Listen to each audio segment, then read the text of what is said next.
আজকে বিকেলে একটু হাঁটতে গেছিলাম বাইরে আব্দুল্লাহকে নিয়ে।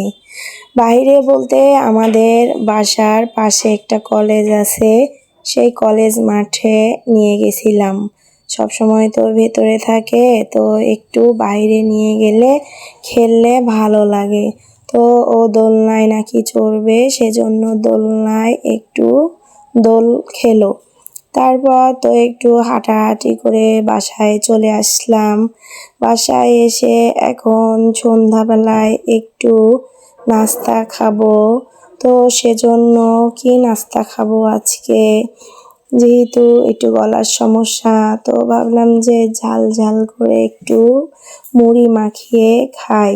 তো সেজন্য মুড়ি নিলাম, চানাচুর আর একটু আদা কুচি কুচি করে দিলাম, পেঁয়াজ, কাঁচামরিচ, সরিষার তেল দিয়ে মেখে তারপর মা আর ছেলে মিলে খেয়েছি। আর সাথে একটা বিস্কিটও নিয়েছিলাম। এই বিস্কিটটা আমার কাছে খুব ভালো লাগে, আমরা এই বিস্কিটটা প্রায় খেয়ে থাকি। আজকে দুপুরে তেমন একটা রান্না বান্না করি নাই, কারণ আমি একটু অসুস্থ আর ঠান্ডা লেগেছে। বেশি পানি নাড়তে নিষেধ করেছে ডাক্তার, সেজন্য আর কি শুধু ভর্তা আর ভাত করেছিলাম কোনো রকম আর কি। আসলে অসুস্থ থাকলে সবারই কষ্ট হয়, নিজেরও কষ্ট হয়, বাকি মানুষগুলোরও কষ্ট হয়।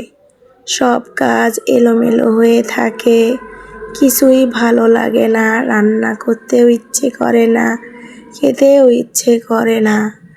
তো সেজন্য আর বেশি রান্না বান্না করতেছি না, শুধু ভর্তা দিয়েই ভাত খাওয়া হচ্ছে।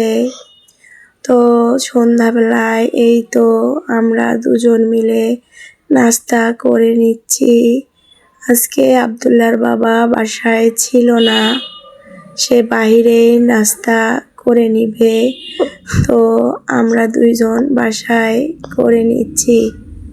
তো মুড়ি মাখা খাইলাম, বিস্কিট খাইলাম, আর এখন একটু কফি খাবো। মাথাটা ধরেছে, তো তাই ভাবলাম যে 1 কাপ কফি বানিয়ে খেয়ে নেই।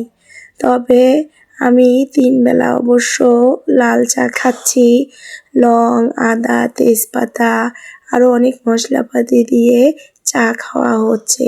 কফির চেয়ে চাটা আমার জন্য বেশি উপকারী, তবে আমি চায়ে খাচ্ছি। তো আজকে মাথাটা একটু ধরেছে, তা ভাবলাম কফি খাই।